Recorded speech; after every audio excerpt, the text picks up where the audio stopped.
Hello friends, this is the presenter. Today I will tell you the story of Khosrow and Shirin. But wait, you might say you know this tale already. Have patience, dear friends, for I shall relate it anew. This is not a simple retelling, but a fresh look at an old classic. Even if you've heard the story before, stick with me. You'll see the tale in a different light. So let us begin our story once more. In days of yore, long, long ago, when the sun was younger and the moon was brighter, there lived a king in Persia. His name was Garshasp. No, I am not mistaken. It was indeed his name. I'm not confused, and neither should you be. Now, you may ask, where did such a name come from? In fact, that very question often crossed my mind. Anyway, King Garshasp was a just and benevolent ruler. He loved his people, and they loved him back. Life in his kingdom was like a sweet dream.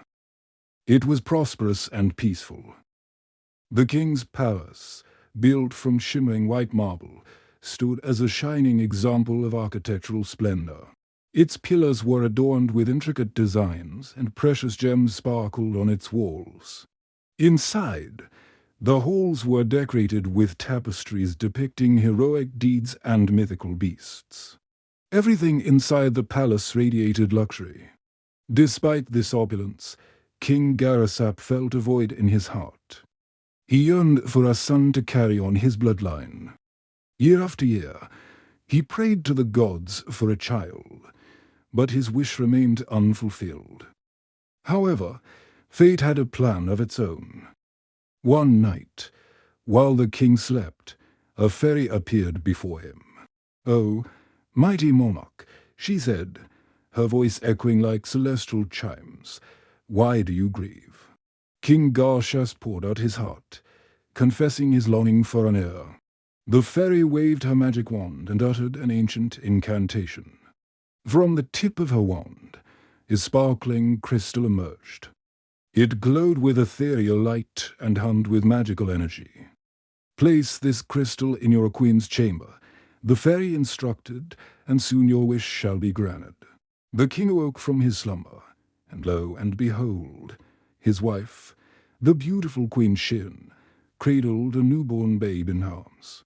Overjoyed, the king rushed to them, and in that instant, his world was complete. The kingdom erupted in celebration. They named their firstborn son Khosrow Parvez, meaning pure of heart. As the prince grew, so did the love of his parents for him. King Garshasp showered Khosrow with affection and ensured he received the finest education.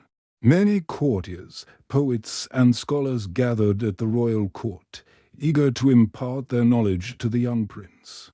So Khosrow grew up surrounded by books, learning about the arts, sciences, and history of their glorious civilization. He learned of ancient heroes and legendary tales, which filled his young mind with dreams of adventure and valor. From the time he could walk, he displayed an insatiable curiosity, asking endless questions about the world round him. The king patiently answered each one, instilling in his son a thirst for knowledge. Together, father and son would pore over maps, tracing the boundaries of their vast empire and discussing the distant lands beyond. As the years passed, Khosrow's character was shaped by his parents' love and the wisdom shared by his tutors.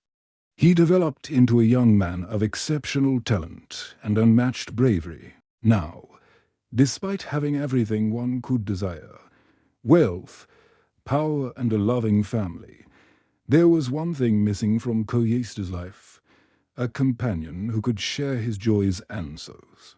For though he played with princes from neighboring kingdoms and enjoyed hunting expeditions with his father, he longed for someone who understood his thoughts and dreams. But little did he know that fate had a wonderful surprise in store for him, a surprise that would change his life forever. Far away in the distant land of Armenia, nestled amidst snow-capped mountains and rolling hills, lived a king named Siavash. His kingdom was known throughout the land for its beauty and prosperity. But what truly made it renowned was the king's daughter, Princess Shirin. She wasn't just any ordinary princess. Oh, no, her grace and elegance knew no bounds. When she walked, she moved with the poise of a swan gliding across a crystal lake. Her eyes sparkled like stars in the night sky, and her laughter echoed like the tinkling of bells. Everyone who laid eyes on her couldn't help but fall in love with her enchanting charm. The princess was renowned not just for her looks, but also for her gentle and kind heart. She was compassionate and empathetic, always ready to lend a helping hand to those in need. One day, while wandering through the palace gardens, Princess Shirin came across an old and withered tree. Beneath it sat a young woman weeping softly. Without hesitation, Shirin approached her and inquired about her sorrow. The woman explained that she was cursed by an evil witch and would remain old and ugly until a prince laid his head on her lap in trust. Hearing this, Shirin didn't hesitate. She knew exactly which prince could break the curse. Prince Khosrow, the only son of King Garshasp, was renowned for his bravery and kindness. Shirin had heard tales of his noble deeds and believed he would come to Armenia for her hand in marriage. The princess sent a messenger to the Persian king proposing a meeting between the two rulers. When the king received the letter, he was overjoyed. He summoned his son, Khosrow Parvez, and informed him of the proposal. The young prince was intrigued, but his father urged him to accept the invitation, believing it was a chance for both their kingdoms to forge an alliance. As soon as Khosrow set eyes on Princess Shirin, he was captivated. He had never seen anyone as beautiful and graceful. They conversed easily, sharing stories of their cultures and traditions. Both were intelligent and witty, and a deep connection blossomed between them. Days turned into weeks as they enjoyed each other's company, and it became clear that they were falling in love. Before parting ways, they exchanged gifts and promises to meet again soon. Koya thought only of Shirin, and she couldn't wait for his return. A grand wedding was planned, uniting two kingdoms in celebration. However, as fate would have it, when it was time for Koya to depart, a fierce storm rose. The winds howled, rain poured, and the messenger carrying the invitation to Princess Shirin never reached her.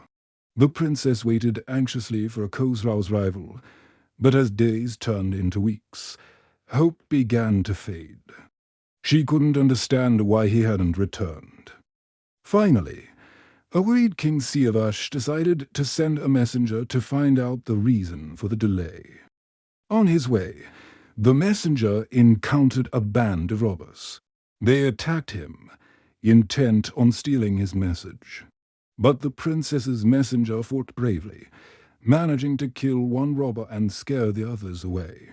Wounded but determined, he continued his journey, hoping to deliver the message and save his princess from a broken heart.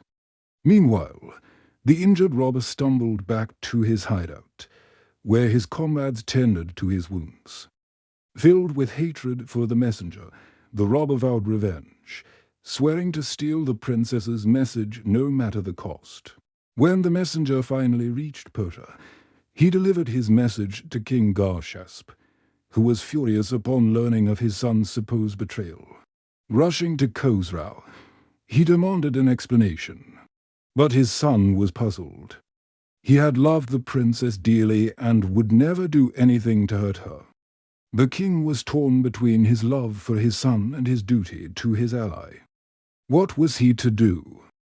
Should he believe the princess's desperate plea or his son's innocent protest? How could he solve this mystery and protect his kingdom from war?